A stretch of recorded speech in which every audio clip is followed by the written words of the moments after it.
compañeros todos? Voy a presentar el tema de uveitis. Bueno, vamos a abarcar la definición, la clasificación, el diagnóstico diferencial, el tratamiento, lo vamos a ir abarcando dentro de la clasificación y, bueno, las complicaciones. Vamos a definir qué es uveitis. Este viene a ser un proceso de inflamación del tracto uveal que cursa con ojo rojo, por ende también forma parte del diagnóstico diferencial de ojo rojo doloroso, ¿no? Bueno, la porción anterior de la uvea incluye lo que es el iris, el cuerpo ciliar, y la porción posterior de la uvea se conoce como coroides, ¿no? La uveitis intermedia abarca la pars planitis y la retina periférica. El término uvea deriva de la palabra latina uvea, ya que antiguamente los anatomistas, cuando esfoliaban o disecaban la parte exterior del ojo, se veían que dejaba una estructura similar al de una uva. De ahí es que proviene el término. En la clasificación vamos a tomarlo de acuerdo a la clasificación anatómica, según el curso clínico y según la lateralidad de cada brote y también la clasificación etiológica, ¿no? Bueno, hablando de la clasificación anatómica, esta nos indica básicamente la localización primaria de la inflamación. En este caso, en la uveitis anterior, que es la más frecuente, la localización primaria de la inflamación es en la cámara anterior. Algunos subtipos de estas son la iritis. En caso de que el cuerpo ciliar adyacente también esté inflamado o esté comprometido, este proceso se le va a conocer como iridociclitis. Otros subtipos serían la ciclitis anterior. En la uveitis intermedia, la localización primaria de inflamación es la cavidad vítrea. Algunos subtipos son la pars planitis, la ciclitis posterior. La uveitis posterior abarca la retina o la coroides. Algunos subtipos son la coroiditis, la retinitis y la corioretinitis. En el caso de la panuveitis, esta se define como la inflamación simultánea, no tanto de la cámara anterior, del humor vítreo y de la retina o la coroides. Ahora hablando sobre la clasificación según el curso clínico, la dividimos en tres: aguda, crónica y recurrente. La aguda es aquella que se presenta de inicio súbito y presenta una duración limitada. La crónica es una uveitis persistente que recidiva antes de los 3 meses tras retirar el tratamiento. Y en caso de tener episodios repetidos, separados, con periodos de inactividad mayor de 3 meses sin tratamiento, hablamos de una uveitis recurrente. Según la clasificación, según la lateralidad en cada brote, vemos que las más frecuentes son las unilaterales y las mucho menos frecuentes son las bilaterales. Por otro lado, la clasificación etiológica, las más frecuentes son las idiopáticas, ¿no? Aquellas que no están asociadas a una enfermedad sistémica. Las asociadas a enfermedades autoinmunes, por ejemplo, la artritis crónica juvenil, espondilitis anquilosante, artritis psoriásica, síndrome de Reiter. En caso de enfermedades sistémicas, tenemos a la sarcoidosis, la colitis ulcerosa, la enfermedad de Behçet, la enfermedad de Crohn, enfermedad de Whipple, y también el caso de la enfermedad de von Koyana-Hijikata. La clasificación también etiológica, según las infecciones, básicamente son secundarias infecciones endógenas, ¿no? Tanto bacterianas, parasitarias, fúngicas o víricas. Y algunos síndromes primarios oculares, tenemos la ciclitis heterocrónica de Fuchs, la pars planitis, la oftalmia simpática y la facolítica. Aquí podemos apreciar un cuadro más amplio de las causas infecciosas representativas de la uveitis, no tanto bacteriana, viral, fúngica y parasitaria. Otra clasificación son también cuando las dividimos si son no granulomatosas o granulomatosas. En el caso de las no granulomatosas, vemos que el inicio generalmente es agudo, el dolor y la fotofobia en estos pacientes va a estar acentuado, la visión borrosa es moderada, la inyección circuncorneal también es acentuada. El paciente presenta los precipitados queratíticos pequeños y blanquecinos. La pupila la encontramos pequeña y irregular. Algunas veces se puede presentar las sinequias posteriores, los nódulos en el iris, y la localización generalmente es la uvea anterior, ¿no? La evolución es aguda. En el caso de las granulomatosas, el inicio es insidioso. El dolor en el paciente, bueno, no evidencia, no presenta, o si lo presenta es mínimo. La fotofobia es leve. En este caso, la visión borrosa sí es más acentuada y la inyección corneal también es leve, ¿no? Bueno, básicamente en este tipo o la granulomatosa se caracteriza por la presencia de precipitados retroqueráticos gruesos a modo de grasa de carnero que van a estar pegados a la córnea, como vemos acá.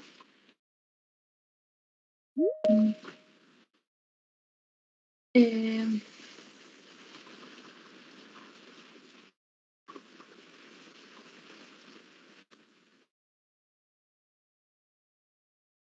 ya bueno, el uveitis anterior, esta, bueno, se caracteriza por la presencia de leucocitos en la cámara anterior del ojo y como ya les indiqué, cuando esta abarca o afecta el cuerpo ciliar adyacente, también se conoce como iridociclitis. Algunos signos y síntomas en la uveitis anterior.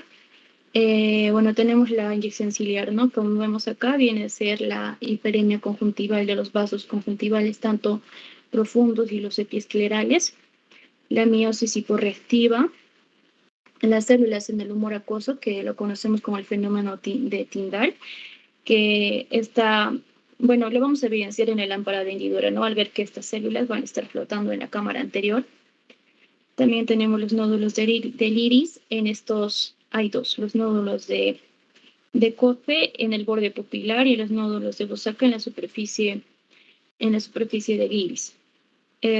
También vamos a evidenciar las sinequias posteriores o anteriores, pudiendo estas producir las cataratas y los glaucomas, ¿no? Bueno, básicamente, al haber miosis e inflamación, la pupila tiende a pegarse y de esta manera van a formar las sinequias. Típicamente aparece la hipotonía ocular y el hipopión, ¿no? Que viene, bueno, que es debido a la inflamación. Se va a colectar un material purulento en la parte inferior del ojo. Entonces, aquí tenemos los signos clínicos del uveitis anterior, tanto si se presenta en la fase aguda o en la fase La crónica. diapositiva antes, por favor, Itira. Está bien. Ya. En la diapositiva de arriba se ve perfectamente el hipopio,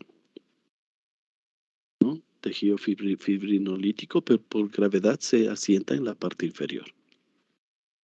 Los nódulos pueden existir, es difícil de verlos en algunos tipos de uveitis.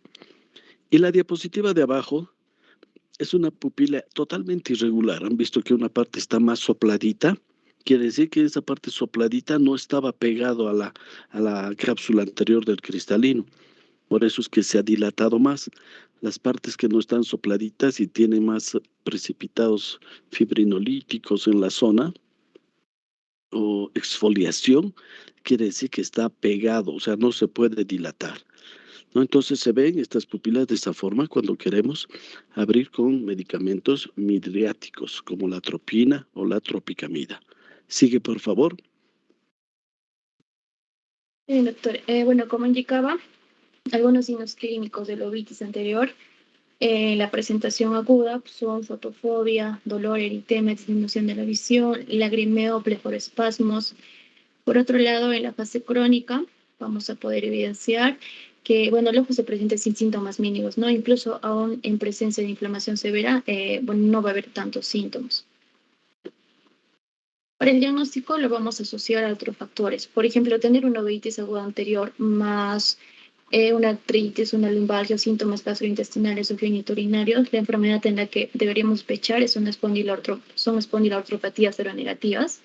Las pruebas analíticas a pedir serían el antígeno leucocitorio humano B27 y placas sacroiliacas. Ahora, si sospechamos de una uveitis aguda anterior más un factor asociado en este caso a las aptas, la enfermedad a sospechar es la enfermedad de Benset. También pedir pruebas analíticas, antígeno leucocitorio humano B25 y B51. También tener algún factor asociado, un cuadro postraumático o postquirúrgico asociado a una uveitis aguda anterior, nos haría sospechar a una endoftalmitis y para esto pedir cultivos de vitrio, ¿no? Y en caso de no tener ningún factor asociado, ya indicamos que es nuestra sospecha sería una enfermedad idiopática, ¿no? Posiblemente, en este caso, también pedir posiblemente el antígeno leucocitario humano B27. El tratamiento, bueno, se administra mitréticos tópicos y los corticoides tópicos y sistémicos. Bueno, en ambos casos, tanto en la uveitis aguda anterior y la posterior, se administran los corticoides tópicos y sistémicos, ¿no? Básicamente, los corticoides tópicos se administran más en la uveitis anterior y los corticoides sistémicos en la uveitis posterior. Los mitréticos tenemos en este caso los cicloplégicos, 1%, o la atropina 1%, que lo utilizamos o se utiliza para paralizar el músculo ciliar y de esta manera va a disminuir el dolor y también se va a evitar la formación de síneques posteriores, ¿no? Los corticoides se usan básicamente porque estos disminuyen la inflamación ocular y de esta manera nos ayudan a acelerar la resolución del cuadro. Perdón, una palabra Hablando solo para acotar, por favor, la anterior. El tratamiento con corticoides siempre se da, pero primero, antes de iniciar, digamos, una terapia con dosis altas de corticoides, porque muchas veces tenemos que dar incluso pulsos de corticoides, tenemos que descartar cualquier etiología infecciosa, porque si no podemos empeorar el cuadro, ¿no? Si fuera, digamos, por ejemplo, una toxoplasmosis, primero impregnar con la medicación para toxoplasmosis. Y después de unos días ya se le, digamos, adiciona el corticoide, por ejemplo. Pero si descartamos toda patología viral, fúngica o bacteriana o parasitaria, entonces con confianza podemos iniciar los corticoides. ¿Listo? Sigue, por favor. ¿está bien, doctor? Ya. Ahora hablando de la uveitis intermedia, esta también se define, ¿no?, como síndrome de inflamación ocular crónica que comprende la parte posterior del cuerpo ciliar, o sea, la pars plana, la coroides y la retina periférica. Esta generalmente es una inflamación idiopática insidiosa y suele afectar más a niños y a jóvenes adultos. Por lo general se presenta de forma o de manera bilateral. La etiología es desconocida o a veces está asociada a enfermedades sistémicas, ¿no?, como las que mencionamos, la esclerosis múltiple, la sarcoidosis, la tuberculosis, la sífilis, entre otras. La patología se centra en la pars planitis, ya que esta, como les indiqué, es un tipo de uveitis intermedia, en la cual se va a producirse la acumulación de un material inflamatorio en la base del vítreo y de la pars plana, a la cual se va a denominarse los bancos de nieve o bolas de nieve, que, bueno, vienen a ser agregados de células en la parte inferior, ¿no? Acá la podemos evidenciar. El motivo de consulta, bueno, clínicamente suele ser asintomático, o sea, no va a haber presencia de dolor ni fotofobia, pero lo más frecuente es que el paciente venga con síntomas de visión borrosa o miodesopsias, ¿no? El signo predominante es la vitritis y se pueden encontrar conglomerados también de células inflamatorias, a las que vamos a llamar los snowbars y los snowbacks, que son bolas blancas o bancos de nieve en la zona periférica del vitro. En este caso, en esta primera imagen podemos evidenciar un snowback que, bueno, en acá se evidencia un exudado blanco plano sobre la pars plana y la retina periférica. En las imágenes de acá abajo podemos evidenciar las opacidades en formas de nieve, ¿no? Que es, bueno, se ven de diferentes tamaños, son redonditas, blanco-grisáceas, que están expuestas acá en la parte periférica del vítreo. Otros signos que se pueden presentar son la vasculitis retiniana periférica, el edema de mácula y el edema de papila. Ya, bueno, a la exploración clínica, en la mayoría de los casos, la parte externa del ojo se va a encontrarse blanca, ¿no? No vamos a evidenciar signos inflamatorios. El segmento anterior va a ser normal o se puede presentar un tindal, pero en este caso de poca intensidad. Los signos más importantes de la uveitis intermedia, como ya indicamos, se aparece en el vítreo y estos bancos de nieve, ¿no?, o placas blanco-grisáceas sobre la pars plana, que es el signo característico de la pars planitis. También podemos evidenciar el edema macular cistoide, que, bueno, este viene a ser la causa más frecuente de disminución de agudeza visual en estos pacientes. El tratamiento es con inyecciones particulares de corticoides, pero si estos no son suficientes, podemos añadir los inmunosupresores y fármacos biológicos, ¿no? Y en algunos casos se puede considerar realizar la vitrectomía.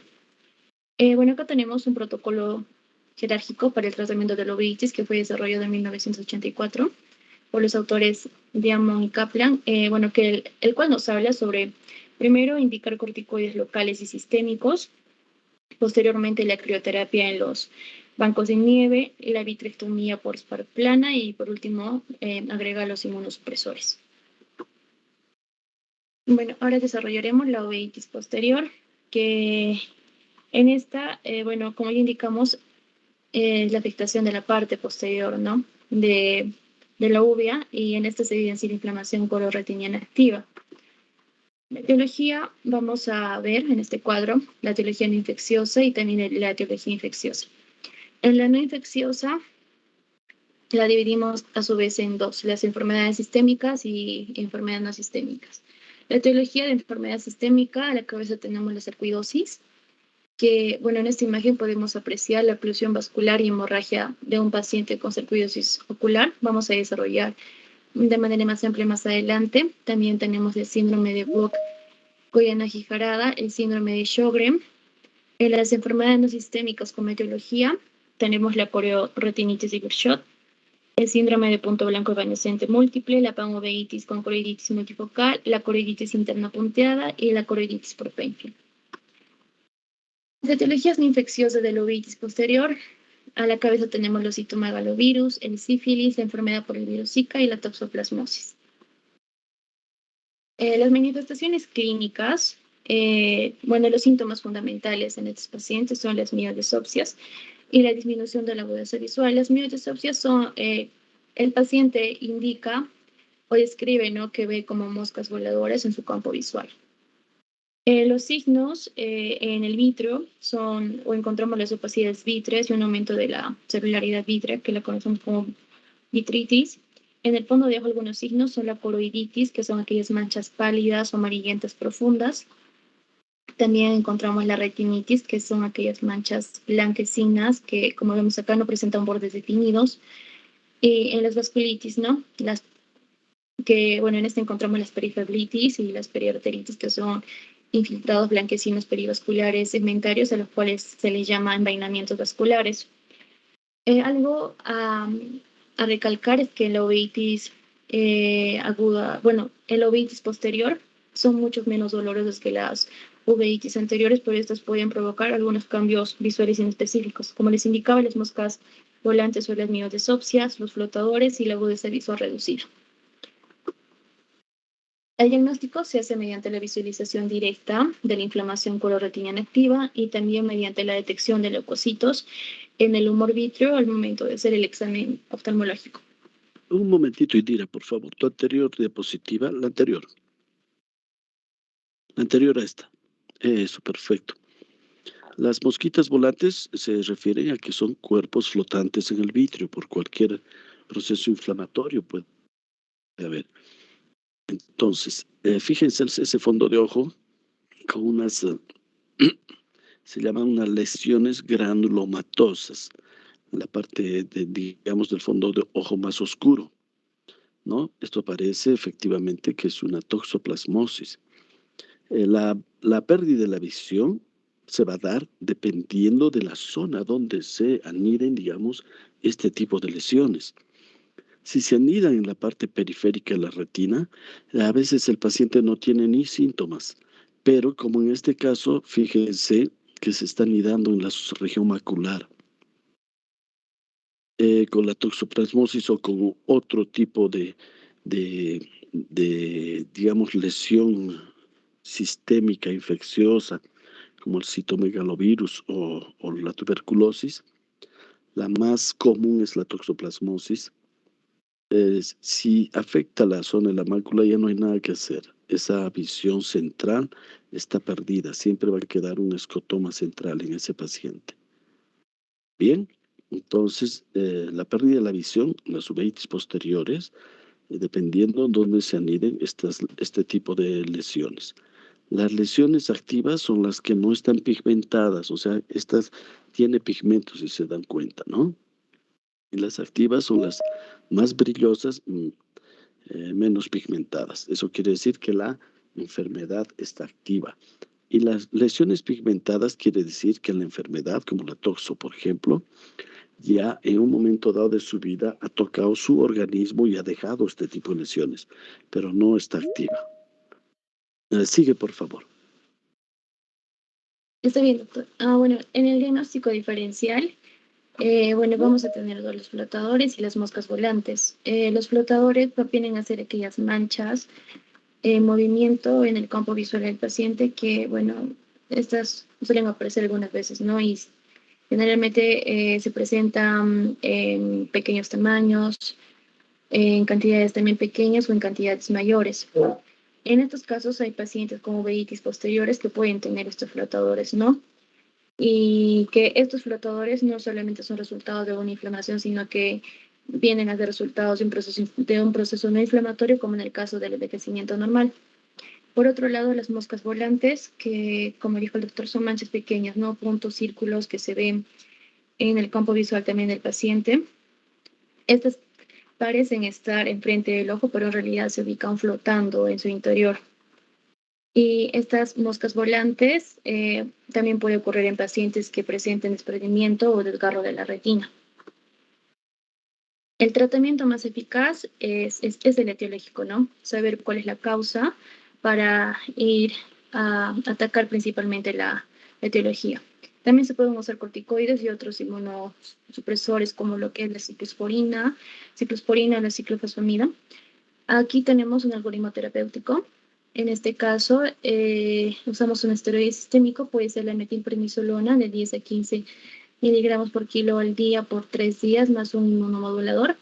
Vamos a evaluar la respuesta a este tratamiento, si es adecuada.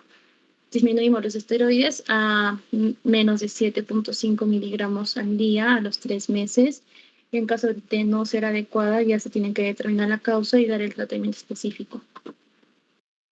En la panuveitis, como ya indicamos, viene a ser la inflamación generalizada, ¿no? De las tres partes, de la uvea, es decir, del iris, el cuerpo ciliar y la coroides. Los criterios diagnósticos es, bueno, lo primordial, ¿no? Evidenciar la inflamación coroidea o la inflamación retiniana. También evidencia la inflamación vítrea y la presencia de signos de uveitis anterior, o sea, evidencia las células y el brote en la cámara anterior, como los precipitados queráticos o las sinequias posteriores. El enfoque clínico que debemos tener es, número uno, la historia ocular detallada, ¿no? Tenemos que indagar sobre la duración de los síntomas o del proceso inflamatorio para evidenciar si esto es agudo o crónico. Tenemos que indagar sobre los números de episodios, si ha sido recurrente y la lateralidad de los síntomas. Al examen ocular, básicamente nos centramos en identificar la ubicación anatómica de la uveitis, ¿no? El tipo de inflamación, si es granulomatoso o no es granulomatoso. En la historia sistémica, en esta ya realizamos preguntas más específicas. Vamos a preguntar sobre afecciones o síndromes asociados que pueden estar causando la uveitis. Las pruebas auxiliares, vamos a usar la lámpara de hendidura en caso tengamos sospechas de inflamación del segmento anterior que afecten el iris. Por otro lado, usamos la biomicroscopía ecográfica si sospechamos de una afectación del cuerpo ciliar. La angiografía con fluoresceína del fondo de ojo, bueno, esta la usamos y es obligatoria en caso de lesiones retinianas y coroideas. Y la angiografía con verde de indocianina, ¿no? Que lo usamos básicamente para obtener imágenes de la coroides. En el manejo, los agentes infecciosos, ¿no? La terapia antimicrobiana específica. En este caso, vamos a ver si vamos a dar antibióticos, antiparasitarios, antivirales. Esto tiene que ir evaluado por el especialista, ¿no? Durante un tiempo adecuado y ver si va o no acompañado de los corticosteroides. El pilar del tratamiento de la uveitis no infecciosa viene a ser la terapia antiinflamatoria. Y en caso de panuveitis grave o resistente al tratamiento, ya se necesita agentes inmunosupresores.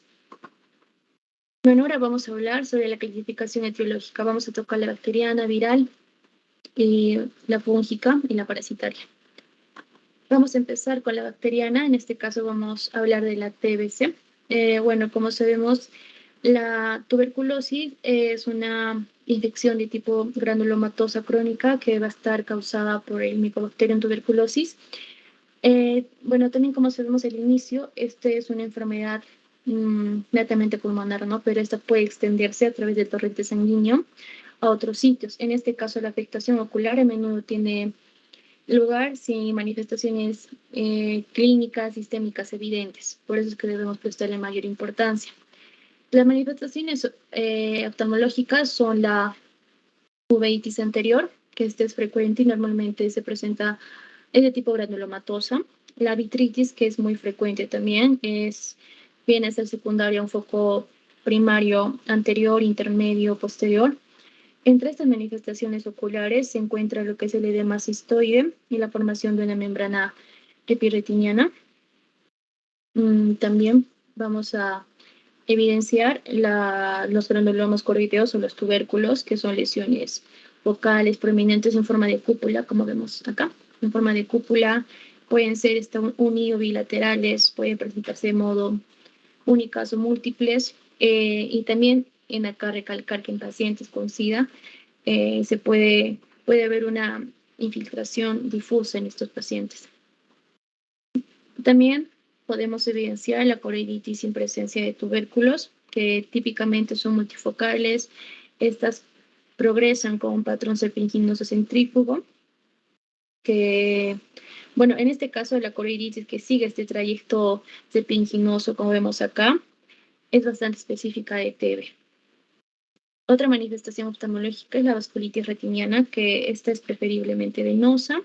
Son frecuentes en estos casos las hemorragias retinianas que vemos acá. Entonces, en estos pacientes puede haber una oclusión vascular con una isquemia extensa y una neovascularización preretiniana o papilar. Otras manifestaciones que podemos encontrar en la tuberculosis son los nódulos palpebrales de color marrón rojizo, la conjuntivitis, la queratitis intersticial y la escleritis.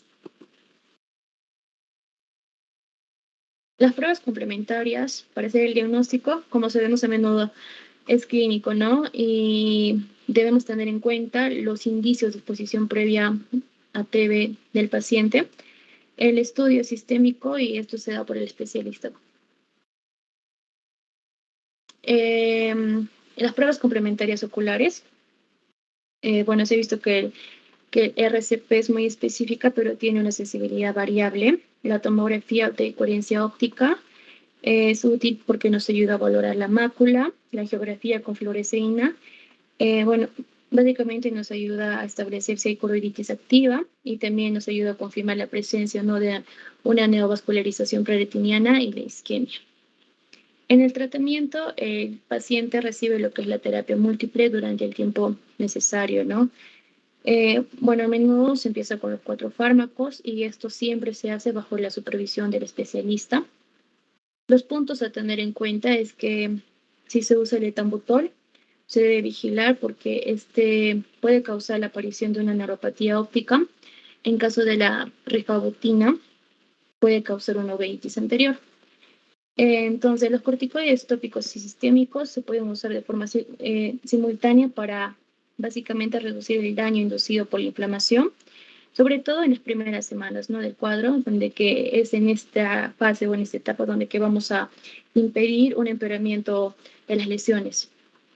También se puede usar el láser a la retina isquémica, que lo usamos para tratar las neovascularizaciones preretinianas. Ya. Ahora vamos a hablar sobre la sífilis. Las manifestaciones oculares de la sífilis son la uveitis anterior, que esta puede ser granulomatosa o no, y también se puede presentar de forma bilateral. La corioretinitis, que a menudo es multifocal, como vemos acá, es bilateral y más que todo se asocia a la vitritis.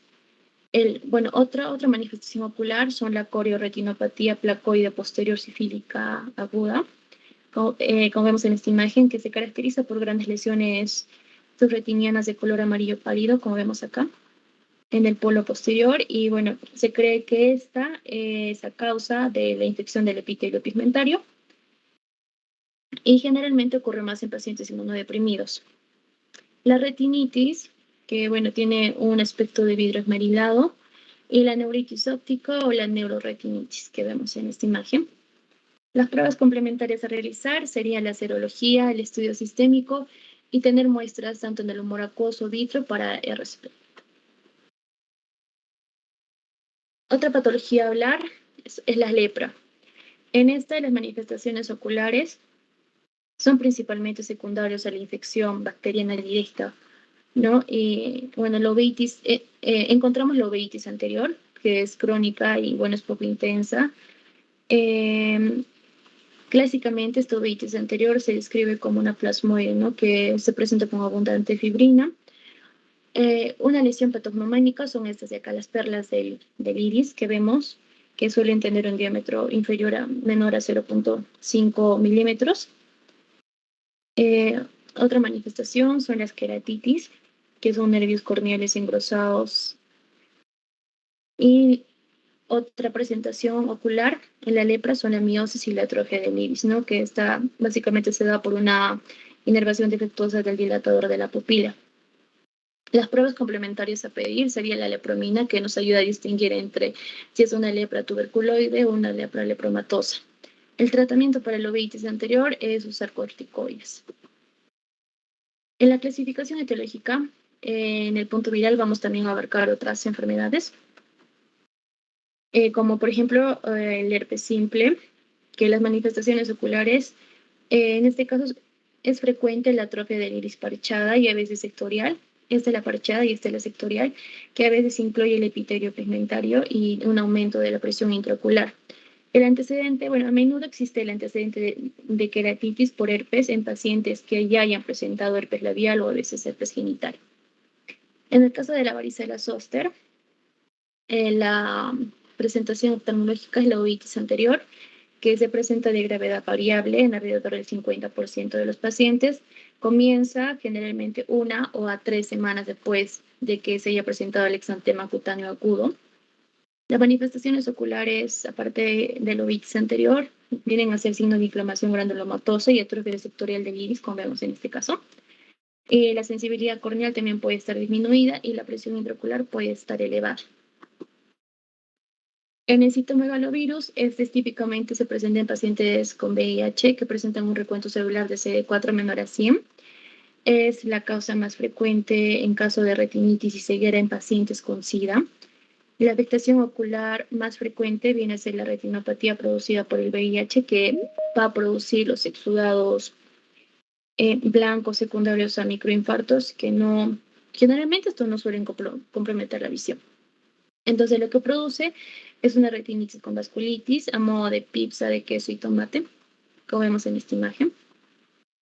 El tratamiento básicamente se realiza mediante el ganciclovir o Fasmed sistémicos, o también mediante dispositivos de liberación lenta intravítrea. En el caso de pacientes con VIH, las manifestaciones oculares que vamos a evidenciar en la conjuntiva son el sarcoma de Kaposi, el carcinoma epidermoide y la microvasculopatía en el 80%. En la córnea se va a evidenciar la queratoconjuntivitis seca y mayor incidencia de queratitis. En la uveitis anterior, está asociada a infecciones oculares, y otra manifestación ocular que podemos encontrar en pacientes con VIH son las microangiopatías retinianas asociadas al VIH, ¿no?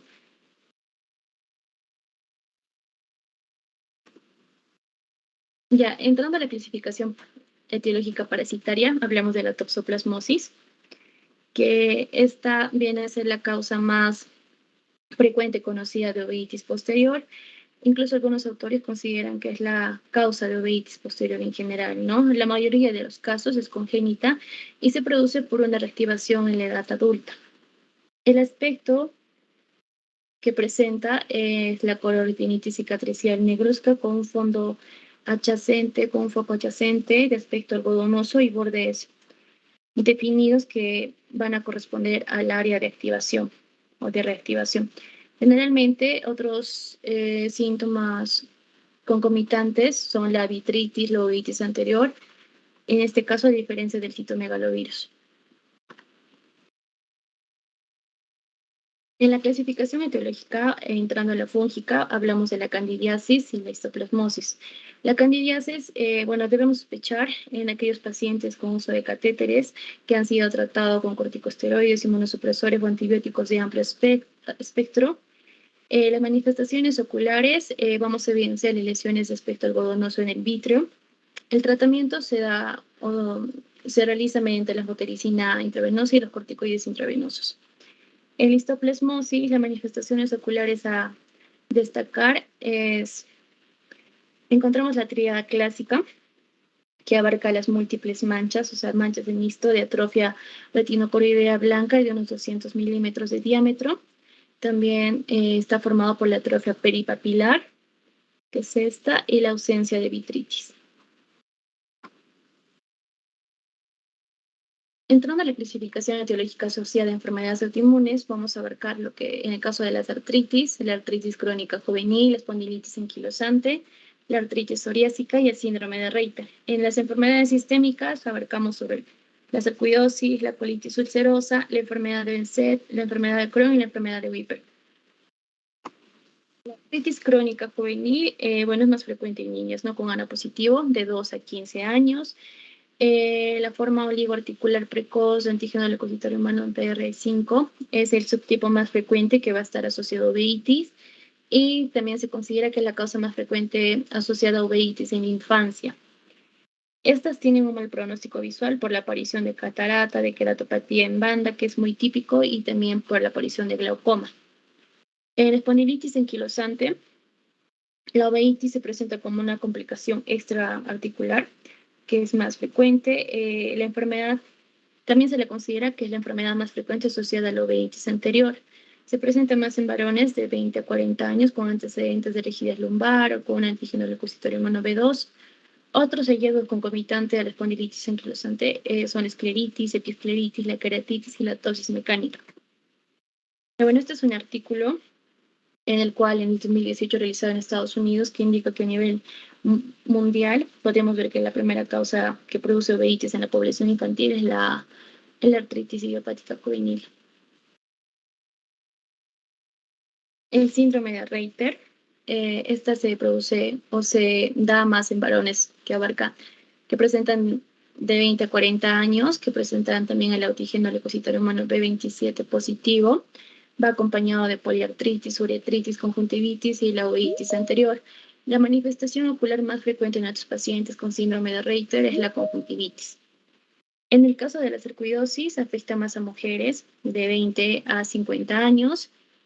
Se presenta con una uveitis anterior granulomatosa. La afectación típica en estos pacientes es la periferitis, que se representa a modos de gotas de cera, como vemos en esta imagen. Y también la podemos distinguir por la tríada de Gifford, que abarca uveitis, fiebre y parotiditis. La colitis ulcerosa se presenta con una uveitis aguda anterior, que ocurre en alrededor del 5% y puede también coincidir con agudizaciones de la colitis. Otras manifestaciones oculares en la colitis ulcerosa son la conjuntivitis, epiescleritis y la escleritis. En el caso de la enfermedad de Behçet, esta se presenta más en varones jóvenes. También se presentan aftas orales y genitales, lesiones tipo vasculítico, lesiones cutáneas tipo eritema nodoso. El patrón clásico que se presenta en la enfermedad de Behçet son la panuveitis de comienzo agudo, recidivante, remitente con vasculitis retiniana, y a menudo presentan una resolución espontánea. Esta vasculopatía retiniana es la principal causa de deterioro visual en los pacientes que presentan enfermedad de Behçet. En esta imagen podemos evidenciar una hemorragia intrarretiniana generalizada en los pacientes con este síndrome. La enfermedad de Crohn, en esta, se ha visto que aparece en la uveitis aguda anterior, aparece en el 3% de los casos. El ojo seco, la conjuntivitis y la epiescleritis son las causas más comunes en la población en general. La enfermedad de Whipper, las manifestaciones oculares son la uveitis, Bueno, esto se caracteriza por presentar keratitis, uveitis anterior, vitritis, retinitis con hemorragia, focos blancos algodonosos y riesgo de oclusiones vasculares y colitis multifocal. Algunas manifestaciones oftalmológicas o neurooftalmológicas de la enfermedad de Whipple son la parálisis de la mirada, el nixtasmo, la oftalmoplegia, la papiledema, la atrofia óptica, y también es típico encontrar la miorritmia oculomusculatoria en los pacientes. Por favor, Bueno, cuiden sus micros. Se está filtrando un micro ahí que está abierto. Sigue, por favor. Bueno, para el diagnóstico y la remisión al oftalmólogo, en general nos hacemos la pregunta, ¿no? ¿Cuándo debemos derivar a un oftalmólogo? Bueno, para esto debemos, básicamente se requiere derivar al oftalmólogo en pacientes en los cuales sospechemos una inflamación del tracto uveal en función tanto a los síntomas y a los hallazgos que encontremos en el examen físico, o también a la presencia de otras enfermedades concomitantes a la uveitis. Entonces, RSVP es un mnemotécnico que se puede usar para poder derivar al paciente al oftalmólogo, ¿no? La R significa enrojecimiento y este tiene que ser persistente, ya que, como sabemos, el enrojecimiento es común, ¿no? Y a menudo se manifiesta en la población y generalmente esto no amenaza la salud visual, ¿no? No amenaza la visión y puede darse, por ejemplo, como a causa de una alergia ocular. La S es de sensibilidad a la luz, que, bueno, aunque esta no es específica de una uveitis anterior aguda, puede darse en casos de migraña, por ejemplo. Entonces, y también estas podría indicar una inflamación ocular, ¿no? La V de cambio visual o pérdida o oscurecimiento, que, bueno, cualquier queja del paciente de pérdida o oscurecimiento de la visión necesita ser evaluado por un oftalmólogo, ¿no? Y la P de dolor, ¿no? Que esta es prominente en pacientes que presentan uveitis anterior, como ya vimos, pero este generalmente está ausente en otro tipo de enfermedades, como por ejemplo el ojo seco o la alergia, lo cual nos ayudaría a descartar. Entonces, si un paciente presenta todas estas características, ya podemos estar pensando en derivarlo a un oftalmólogo. Ya.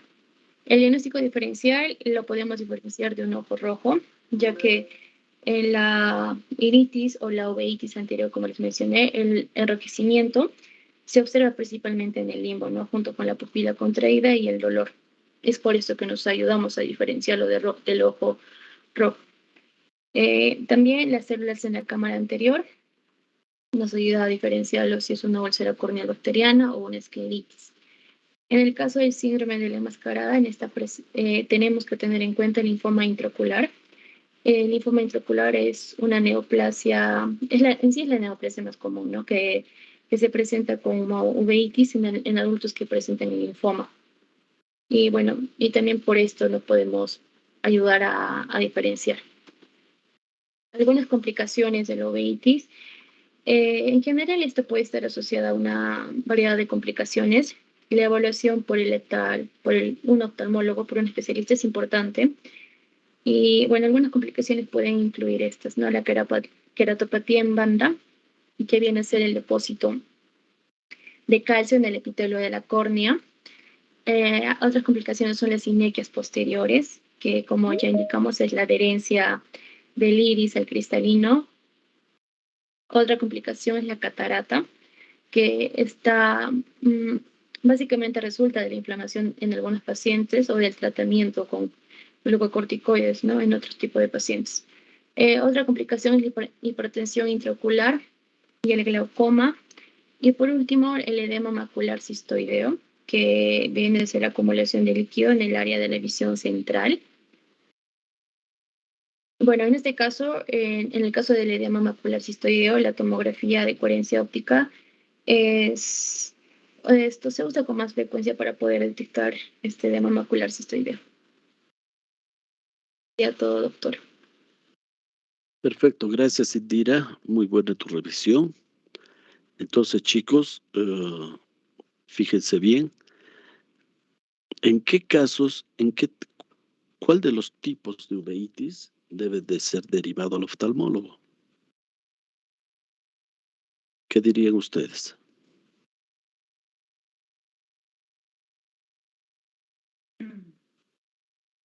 Todos, pero lo importante es que sepan diagnosticarlo. Ya nos ha explicado bien en la clínica los signos y síntomas de gravedad, en los cuales está un ojo rojo persistente, puede haber sensibilidad o no a la luz, pero lo importante es que haya dolor y haya cambios en la visión, o sea, pérdida en algún porcentaje de la vista. Son signos de alerta. Son signos que de repente otras patologías de ojo rojo no te dan, como una hemorragia subconjuntival, una misma epiescleritis no te da eso, o una conjuntivitis. Entonces, la anamnesis en estos casos, muchachos, es preponderante para nosotros tener ya una idea e irnos orientando a una hipótesis diagnóstica. Ustedes lo envían con esa hipótesis diagnóstica que está con la verdad, perfecto, lo están ayudando al paciente. Pero como les digo, todos los casos de uveitis o sospecha de uveitis hay que enviarlo al oftalmólogo. La anamnesis y una historia clínica detallada nos ayuda tanto que, por ejemplo, podemos ir a sospechar que el paciente tiene tuberculosis, sífilis, un paciente con VIH positivo, con síntomas oculares, tenemos que directamente ya pensar, ya darnos cuenta de que puede estar haciendo una corioretinitis o una uveitis posterior por citomegalovirus. También estos pacientes se aprovechan los hongos como la cándida, que causa una vitreitis. Entonces, solamente preguntando al paciente, viendo, eh, observando digamos, con una historia clínica adecuada, nos orientamos para nuestro diagnóstico. Ahora, si se trata de examinar, digamos, el ojo, en el caso de un paciente, ustedes, como ya les he dicho en muchas clases, no van a tener la oportunidad de tener a la mano una lámpara hendidura. Además, ni la saben manejar. O de repente ni un oftalmoscopio, que eso lo deberían tener siempre, como ya les dijimos, para hacer una buena fundoscopía.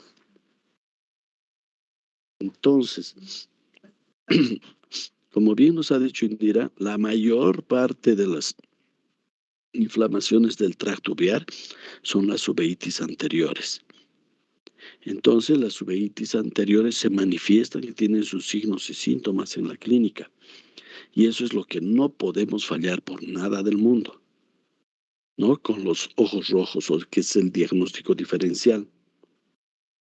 En una uveitis tenemos el síndrome de ojo rojo, que es más periquerático, o sea, alrededor de la córnea, más que en la parte periférica, o sea, de los fondos de saco conjuntivales. Es una hiperemia un poco rojiza, hasta se puede poner violácea porque son vasos profundos. Muchas veces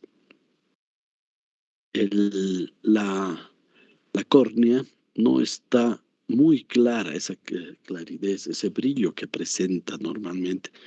Por eso es que la visión se deteriora un poco. Ustedes alumbran con la linternita, van a ver una córnea en el ojito bueno y en el ojito que está con uveitis diferente, no tiene ese brillo. Se llega a ver la pupila, porque no está totalmente edematizada esa córnea. La pupila por lo general no es midriática, es miótica y no tiene mucho reflejo fotomotor. O sea, ustedes alumbran, no se va a cerrar tanto, pero está más en posición miótica, o sea, más cerradita que abierta. Y bueno, se puede ver si es una uveitis granulomatosa o no granulomatosa o aguda o más crónica si existen precipitados endoteliales. Eso se ve claramente.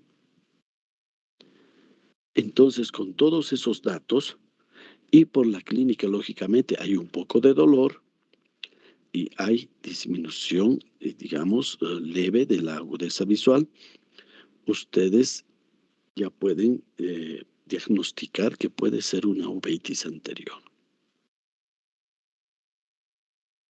Cuando llega al oftalmólogo una uveitis anterior, antes, digamos, tenemos que examinar el ojo exhaustivamente, ¿no?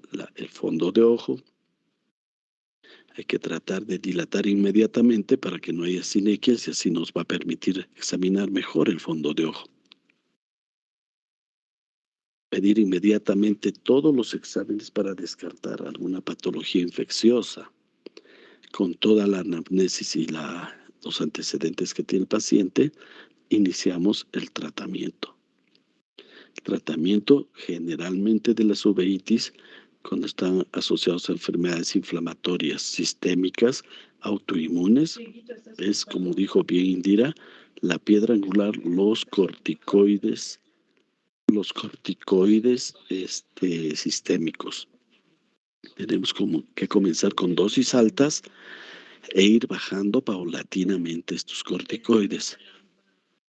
Porque podemos causar, digamos, los efectos secundarios propios de los corticoides, porque muchas veces este tratamiento se hace prolongado. Entonces bajamos, podemos usar prednisona, bajamos, primero con dosis bastante altas, puede ser hasta 2 gramos por kilo peso, y vamos bajando. Si se va controlando la inflamación en buena hora, pero a veces hay pacientes que no responden bien a los corticoides. Entonces tenemos que echar mano a los inmunosupresores, a los citotóxicos, ciclofosfamida, etcétera, etcétera, de la mano con otras especialidades como la reumatología o la medicina interna, para tratar de evitar, digamos, desastres, porque la uveitis, si no se trata, no se cura adecuadamente, causa ceguera, chicos. Es muy importante diagnosticar y hacer el tratamiento adecuado. Es una patología que causa ceguera, ¿sí? No lo tratamos por todas las complicaciones que tiene. Nos da catarata.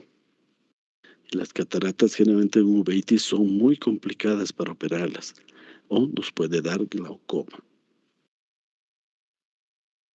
¿Listo? Ya hemos visto en la clase de glaucoma secundario que hay por uveitis, ¿no? Muy bien, chicos. ¿Alguna duda, alguna pregunta? Doctor, Jordi, dime. y para detectar o tratar de sacar un diagnóstico diferencial de otra patología cuando nos llega a emergencia, podemos usar la luz azul con la fluoresceína para poder hacer como un diagnóstico diferencial. No hay necesidad de la lámpara de hendidura. A veces pueden usar una gotita de fluoresceína en el ojito, pero antes poniéndole una gota de anestésico. Y con una luz azul van a ver si existe algún defecto de epitelio, o sea, una úlcera, ya sea en la córnea, principalmente se ve ahí, o también pues, se puede ver en la conjuntiva. El diagnóstico diferencial de la uveitis anterior, chicos, en la próxima clase vamos a hacer eso, es principalmente las conjuntivitis. Luego las queratitis. Para diagnosticar bien una queratitis, un tipo de ahí es donde podemos poner una gotita de fluoresceína y se ve mucho mejor con la luz azul. Se ve perfectamente, ¿no? Si nosotros ponemos una gotita en un paciente que tiene uveitis, no vamos a ver nada, no se va a impregnar porque la fluoresceína se impregna en tejidos que tienen falta de continuidad, o sea, en úlceras.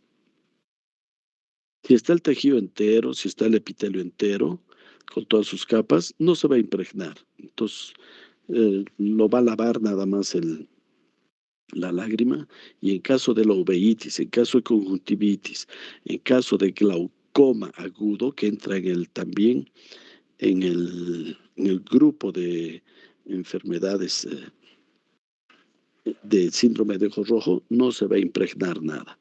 En el caso de queratitis, sí, solamente en caso de úlceras de córnea o a veces por problemas traumáticos en la conjuntiva, etcétera, etcétera. Pero sin necesidad de lámpara de hendidura se puede, no hay problema. Y ustedes a simple vista pueden ver si existe algún daño en la córnea. ¿Qué más, chicos? Doctor, en cuanto a lo que expusieron en uveitis, creo, no sé si escuché bien o mal, que el dolor por la presión intraocular va a ser en ambos ojos. Eso nos podría diferenciar de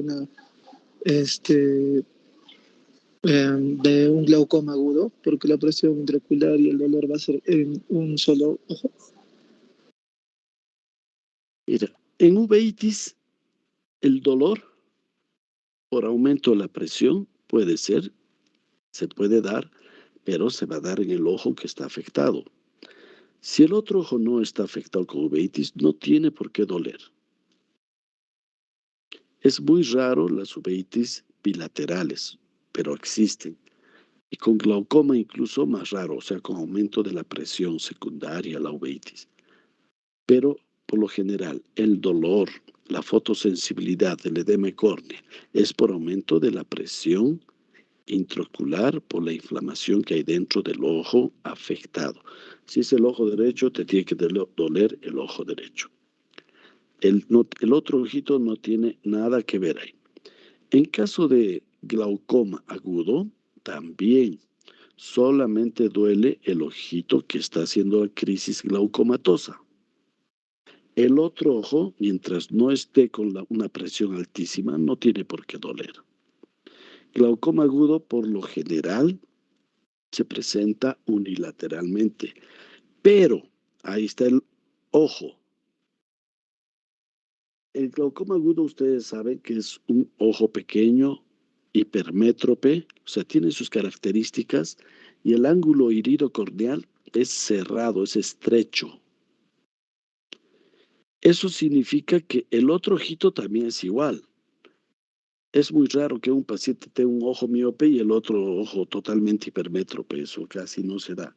La característica, digamos, anátomo-funcional de los ojos es igual en ambos ojos de la persona.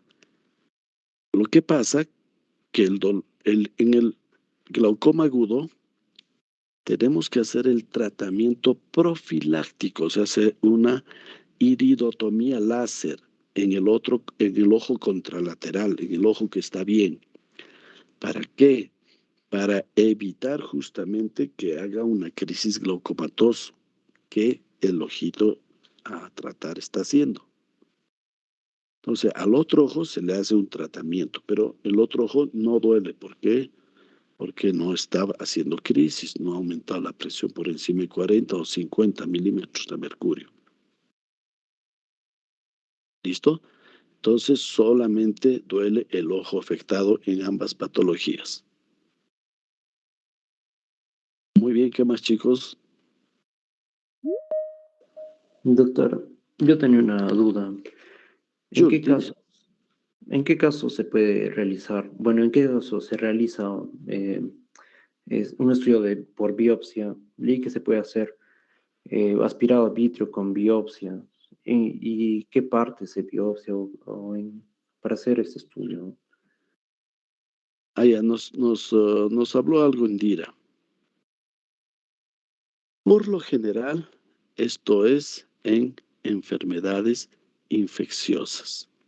Pero hay enfermedades infecciosas que normalmente lo detectamos con exámenes de laboratorio, ¿no es cierto? O otro tipo de exámenes, como la tuberculosis, la sífilis, ¿no? Por ejemplo, si hay una cándida en el vítreo, podemos hacer un aspirado ligero del humor acuoso o el humor vítreo, o sea, una punción para detectar, digamos, las hifas de la cándida, pero generalmente se hace en enfermedades infecciosas. Cuando no tenemos el diagnóstico, digamos, certero por la clínica ni por los laboratorios, que en hongos es difícil, ¿no?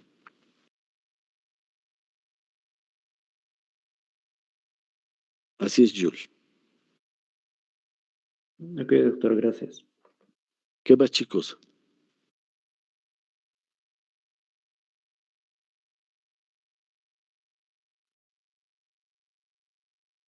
Bueno, creo que ya están cansados. Entonces, creo que está claro todo, ¿no? Lo de uveitis está claro, lo importante, cualquier tipo de uveitis hay que derivarlo al oftalmólogo, pero ustedes tienen que diagnosticar la uveitis, eso es lo que me interesa. Con la clínica se puede hacer y con la anamnesis se puede hacer muchas cosas, cosas que a veces la tecnología no nos ayuda tanto. ¿Listo? Doctor, una duda más, por favor. Dime, Yul. Mencionó que el pilar de tratamiento eran los corticoides sistémicos, ¿no? Y luego se Eso. puede usar algún fármaco inmunomodulador. Pero, ¿hay algún caso donde se puede usar corticoides tópicos? Porque leí Corticoide que había, tópico. bueno, Sigue, dime. sí, había un corticoide tópico que se podía usar, que era el acetato de prednisolona. Sí, ese es el corticoide que generalmente usamos. El acetato porque tiene, aparte es de acción rápida y tiene un poquito mejor penetración. Pero fíjate, nosotros tenemos dos barreras grandes antes de entrar al tracto uveal, o sea, a la iris, al cuerpo ciliar y a la coroides. Entonces, que penetre hasta ahí no nos va a hacer el efecto que quisiéramos. Por eso es que no se trata, digamos, solamente con este tipo de corticoides tópicos, ¿no?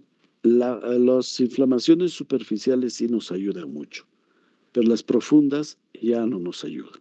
Tiene que ser por vía sistémica, porque el tracto uveal es, ya saben que es, digamos, la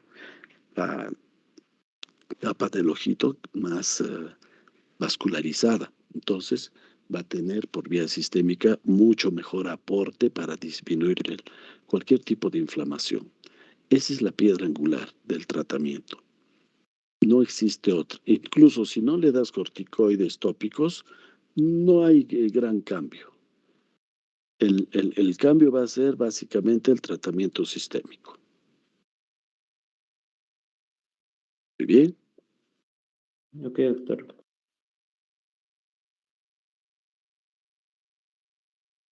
Y hay que ir reduciendo poco a poco, dar dosis altas, nunca cortar, digamos, cuando un paciente está impregnado con corticoides de sopetón. ¿Por qué? Porque puede reaccionar el ojo y causar una inflamación de rebote y causar mayores daños. Hay una disyuntiva de los oftalmólogos a veces cuando damos corticoides. Usted sabe que los corticoides aumentan la presión intraocular. Hay un glaucoma secundario por corticoides. Entonces, cuando la presión está alta del ojo uveítico, con una uveitis anterior, a veces no sabemos exactamente si es por la reacción inflamatoria, que todavía no está controlada por los corticoides, o por el corticoide mismo. Entonces tenemos que tener mucho cuidado, ¿no? Los dos pueden causar aumento de la presión y glaucoma.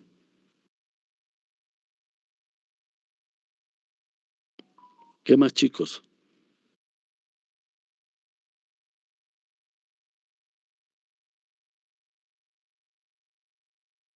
Bueno, muy bien. Creo que ahí quedamos. Que tengan una buena tarde y hasta la próxima semana con todos.